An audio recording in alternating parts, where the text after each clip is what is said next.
எல்லோருக்கும் வணக்கம்.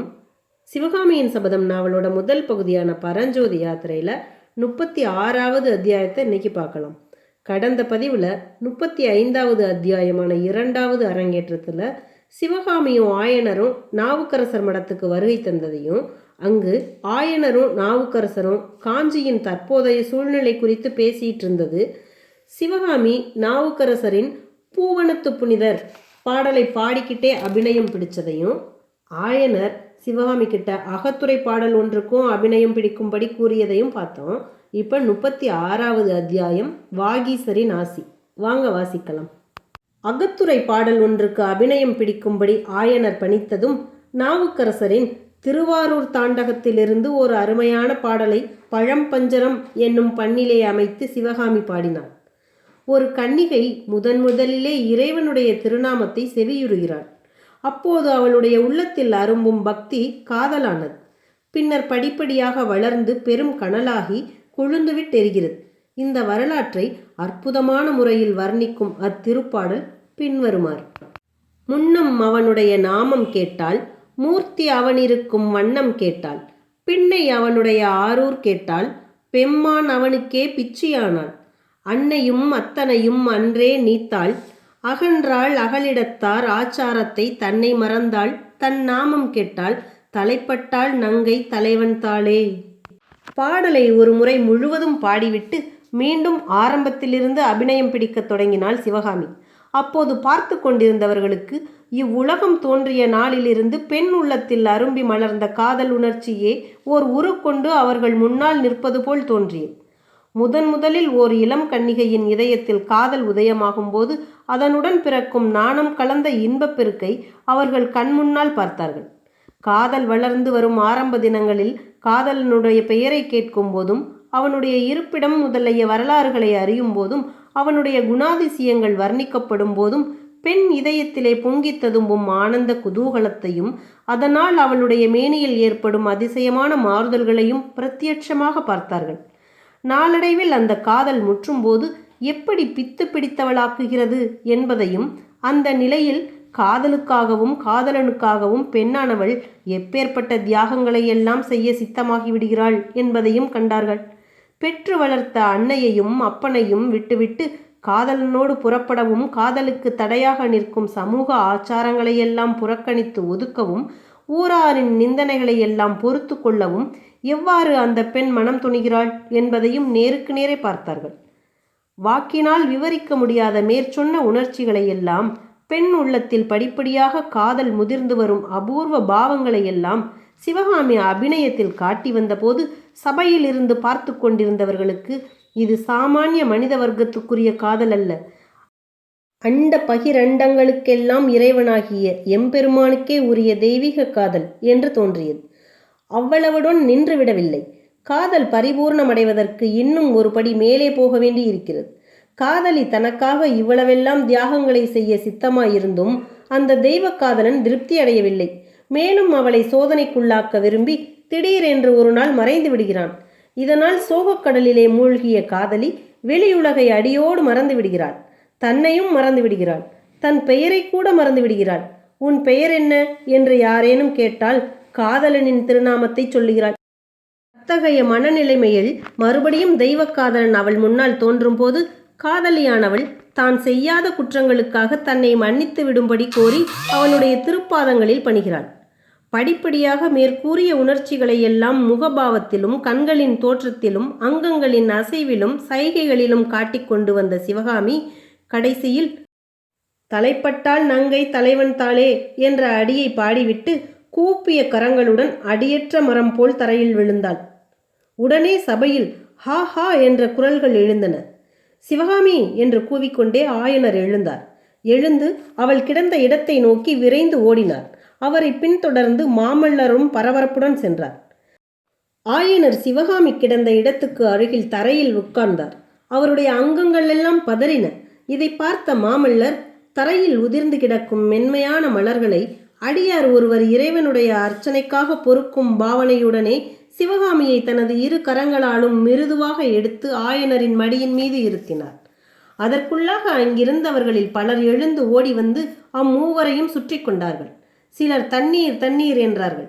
சிலர் விசிறி விசிறி என்றார்கள். வழியை விடுங்கள் என்று ஒரு குரல் கேட்டது. நாவுக்கரசர் பெருமான் தனது ஆசனத்திலிருந்து எழுந்து சிவகாமியின் அருகில் வந்தார். ஆயனரின் மடியில் தலை வைத்து உணர்வின்றி படுத்திருந்த சிவகாமியின் முகத்தை அவர் கருணை ததும்பும் கண்களினால் பார்த்தார். தமது திருக்கரத்தில் கொண்டு வந்திருந்த திருநீற்றை அவளுடைய நெற்றியில் இட்டார். சற்று நேரம் அந்த மண்டபத்தில் ஊசி விழும் சத்தம் கேட்கும்படியான மௌனம் குடிகொண்டிருந்தது. காலை நேரத்தில் கருங்குவளையின் எதில் விரிவது போல சிவகாமியின் கண்ணிமைகள் மெதுவாக திறந்தன. திறந்த கண்கள் நாவுக்கரசரின் திருமுகத்தை முதலில் தரிசித்தன. தந்தையின் மடியில் படுத்தபடியே சிவகாமி இரு கரங்களை கூப்பி அம்மகாபுருஷரை கும்பிட்டாள். நீ மகாராஜியாய் இருக்க வேணும் குழந்தாய் என்று வாகீச பெருமான் ஆசி கூறினார். அந்த ஆசியை கேட்ட சிவகாமியின் பவள நிற இதழ்களில் புன்னகையின் ரேகை தோன்றியது. அது தாமரை மலர்கள் நிறைந்த தடாகத்தில் செவ்வாம்பல் பூவானது வெட்கத்தினால் தயங்கி தயங்கி மடல் அவிழ்வது போல் இருந்தது. பின்னர் அவளுடைய கருவெளிகள் இரண்டும் எதையோ தேடுவதைப் போல் அங்குமிங்கும் அலைந்து கடைசியில் குமார சக்கரவர்த்தியின் திருமுகத்தை பார்த்ததும் அங்கேயே தங்கிவிட்டன. அடிகள் எனக்கு கூறிய ஆசிமொழிகள் தங்கள் செவியில் விழுந்ததா என்று அக்கண்கள் மாமல்லரை கேட்டதுடன் அவருடைய குற்றங்களை எல்லாம் மறந்து மீண்டும் அவருடன் சிநேகிதமாயிருக்க சித்தமாயிருப்பதையும் தெரியப்படுத்தின. மறுபடியும் நாவுக்கரசரின் திருக்குறள் கேட்கவே சிவகாமி பூரண சுய உணர்வு வந்தவளாய் சட்டென்று எழுந்து நின்றாள். இவ்வளவு பேருக்கு நடுவில் தான் மூர்ச்சையாகி விழுந்ததை எண்ண அவளுக்கு பெரிதும் வெட்கமாயிருந்தது. வாகீசர் கூறினார், ஆயனரே, பரதக்கலையின் சிறப்பை குறித்து நான் படித்தும் கேட்டும் அறிந்திருக்கிறேன். ஆனால் அதனுடைய பூரண மகிமையையும் இன்றுதான் அறிந்தேன். என்னுடைய வாக்கினிலே வந்த பாடலில் இவ்வளவு அனுபவமும் இவ்வளவு உணர்ச்சியும் உண்டென்பதை இதற்கு முன்னால் நான் அறியவில்லை. தங்கள் குமாரியினால் பரத சாஸ்திரமே பெருமையடையப் போகிறது. உண்மையாகவே அது தெய்வக்கலையாகப் போகிறது. தில்லை பொன்னம்பலத்தில் திருநடனம் புரியும் இறைவனுக்கே அர்ப்பணமாக வேண்டிய அற்புத கலை இது. இவ்விதம் சுவாமிகளின் திருவாயிலிருந்து வெளியான அருள்மொழிகளை அனைவருடன் ஆவலுடன் பருகிக் கொண்டிருந்த சமயத்தில் வீதியில் குதிரை ஒன்று விரைவாக வரும் சத்தம் கேட்டது. அந்த சத்தம் மடத்தின் வாசலிலே வந்து நின்றது. உடனே குமார சக்கரவர்த்தி மடத்தின் வாசற்படியை நோக்கி சென்றார். வாகீசர் அங்கே சூழ்ந்து நின்றவர்களை பார்த்து, நீங்களும் போகலாம் என்று சமிஞ்ஞையால் கூற எல்லோரும் தயக்கத்துடன் அங்கிருந்து கலைந்து சென்றார்கள். மாமல்லர் வாசற்படியின் அருகில் நின்ற ஏவலாளன் ஒருவனுடன் ஏதோ பேசிவிட்டு உள்ளே வந்தார். நாவுக்கரசரை நோக்கி கைகூப்பி, சுவாமி, மதுரையிலிருந்து தூதர்கள் ஏதோ அவசர செய்தியுடன் வந்திருக்கிறார்களாம். நான் விடைபெற்றுக் கொள்கிறேன் என்றார். அப்படியே குமார சக்கரவர்த்தி, தந்தைக்கு செய்தி அனுப்பினால் அவருடைய அபிப்பிராயப்படியே நான் தென் தேசத்துக்கு யாத்திரை போவதாக தெரியப்படுத்த வேணும் என்றார். ஆகட்டும் சுவாமி என்று மாமல்லர் கூறி ஆயனரை பார்த்து, சிற்பியாரே, துறைமுகம் போய் சேர்ந்ததும் சிவகாமியின் சௌக்கியத்தை பற்றி செய்தி அனுப்புங்கள். சில காரணங்களினால் நான் கொஞ்ச காலத்துக்கு காஞ்சியை விட்டு வெளிக்கிளம்ப முடியாமல் இருக்கிறது என்றார். இவ்விதம் பேசி வருகையில் மாமல்லர் அடிக்கடி சிவகாமியை நோக்கி அவளிடம் நயன பாஷையில் விடைபெற்று கொள்ள விரும்பினார். ஆனால் சிவகாமியோ ஆயனரின் பின்னால் குனிந்த தலை நிமிராமல் நின்று கொண்டிருந்தார். எனவே சிவகாமியிடம் சொல்லிக் கொள்ளாமலே மாமல்லர் புறப்பட வேண்டியதாயிற்று. போகும்போது நாவுக்கரசர் பெருமான் அங்கிருப்பதை கூட அவர் மறந்து தட் தட் என்று அடியெடுத்து நடந்து சென்றதானது ஆத்திரம் கொண்ட அவருடைய மனநிலையை நன்கு பிரதிபலித்தது. சற்று நேரத்துக்கெல்லாம் வாசலில் குதிரைகளின் காலடி சத்தமும் ரதத்தின் சக்கரங்கள் கடகடவென்று உருண்டோடும் சத்தமும் கேட்டன. சிவகாமிக்கு அப்போது தன் உயிரானது தன்னிடம் சொல்லிக் கொள்ளாமல் வெளியில் சென்று ரதத்தின் மேல் ஏறிக்கொண்டு செல்வது போல் தோன்றியது.